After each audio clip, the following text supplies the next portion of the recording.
Hey everybody, I wanted to come to you and tell you a story.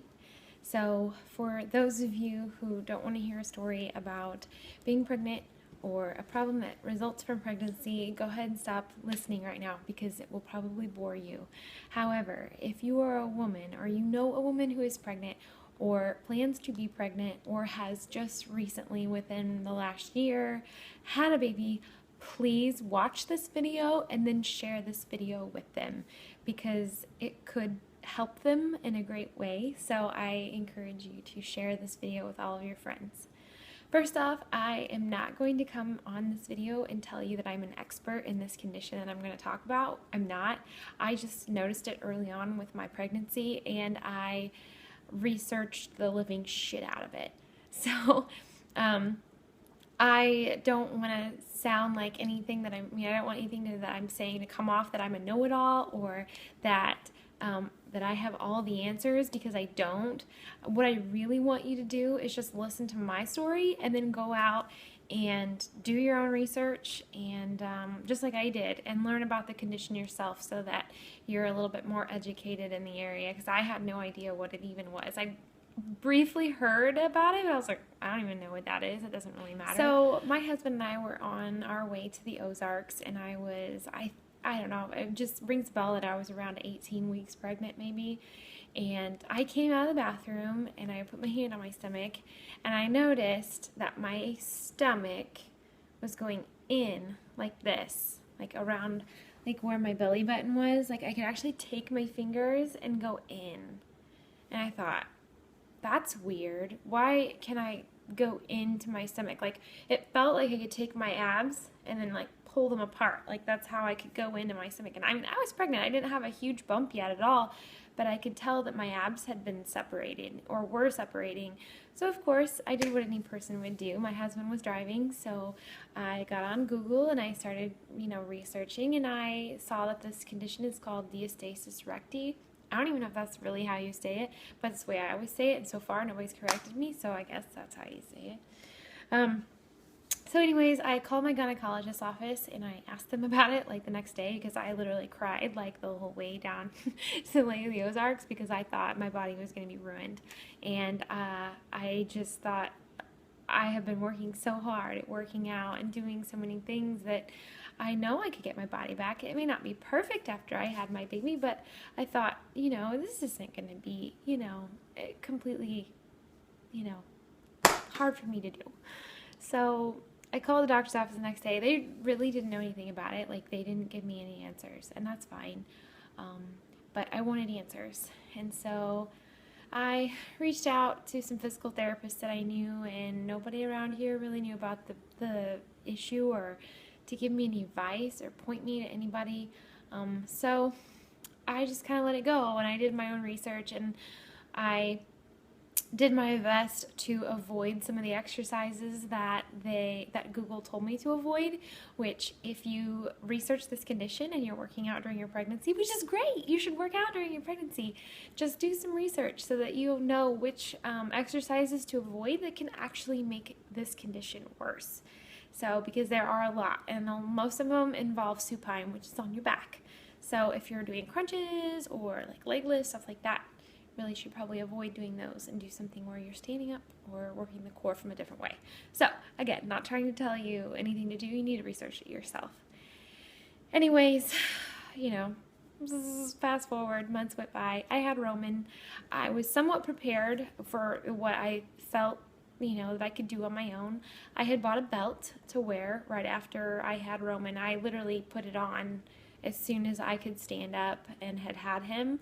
I had him at about 11 o'clock at night, and by the time they switched my rooms, it was between 12 and 1, and my husband helped me get it on, and I, wrapped myself in nice and tight, and I kept it on for about 3 or 4 weeks, and it kind of got all worn out by the 3rd week, so I was just putting it on every once in a while by the 4th week, and I wasn't really worried about how my body was going to look. I really wasn't worried about the like trying to recover or do anything with my stomach, because really I just wanted to recover, enjoy my baby, and slowly start to kind of just get back into working out. And so I thought everything will come, in steps. So my doctor released me to work out at my 6-week appointment, and so I started working out. And what I tried to avoid was anything on my back, unless it was, like chest exercises or things where I wasn't directly engaging my core. And I thought, well, I'm just going to work through this and see what happens. Like maybe it'll just kind of go back together on its own. Maybe I won't have any issues.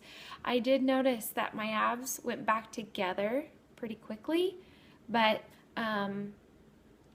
so I had him at the beginning of March.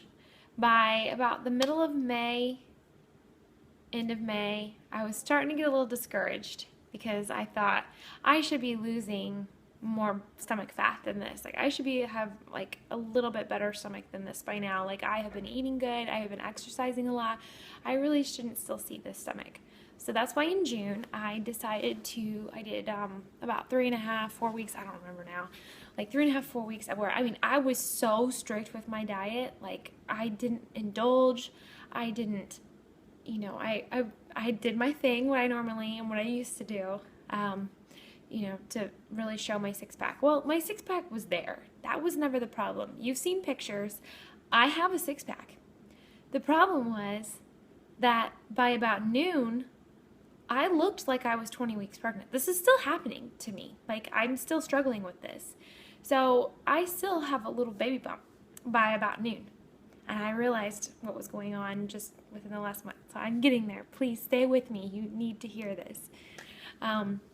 So I thought, why is this? This doesn't make any freaking sense to me.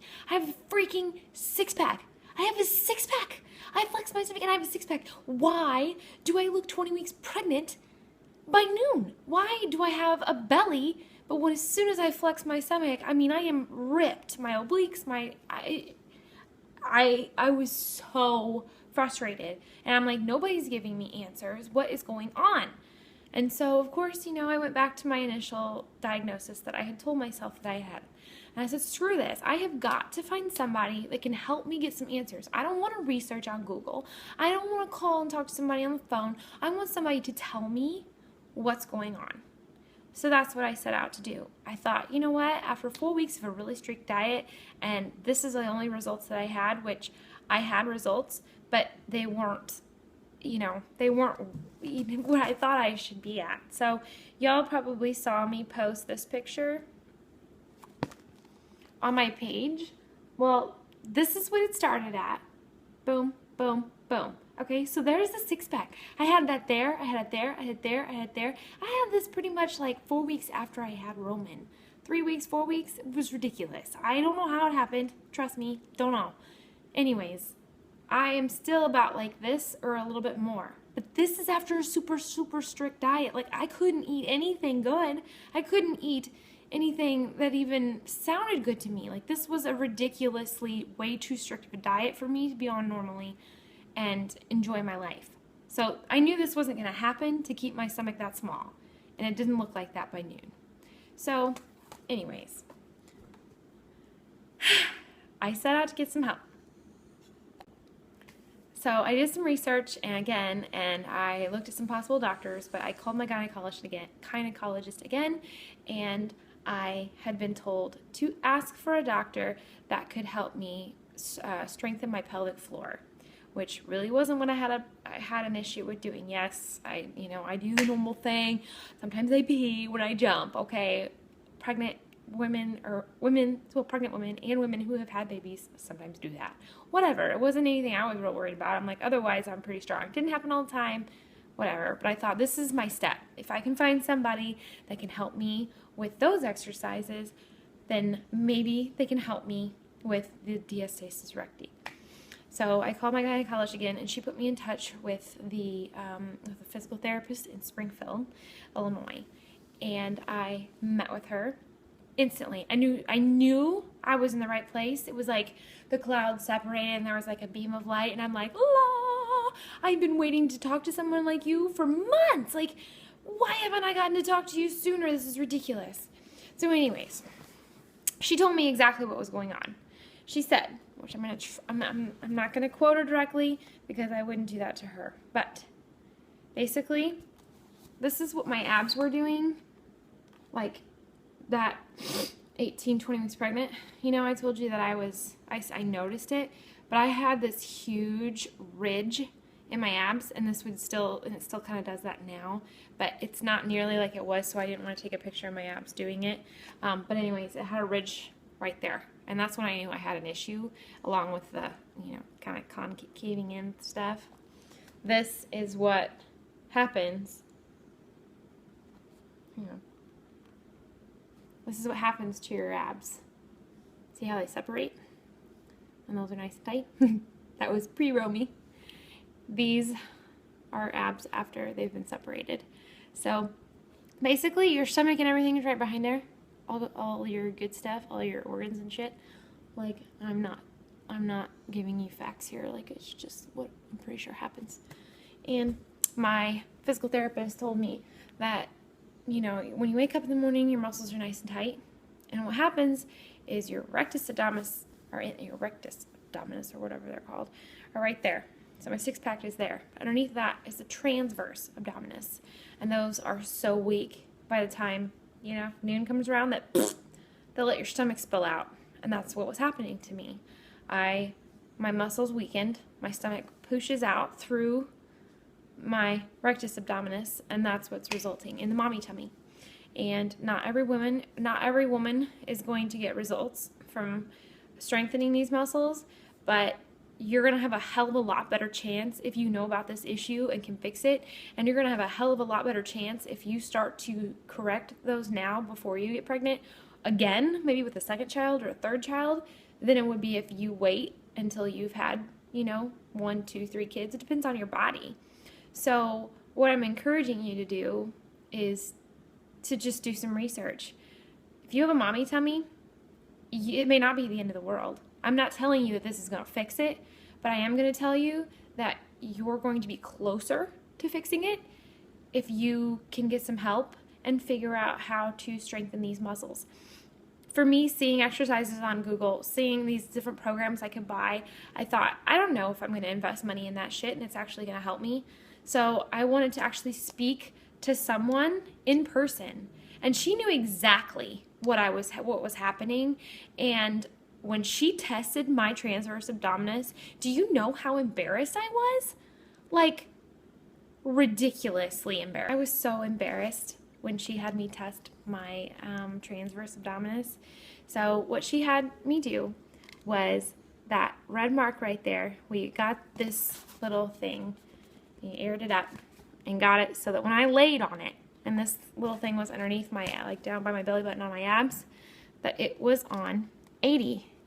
And my goal was to push or to tighten up my muscles so that I dropped it.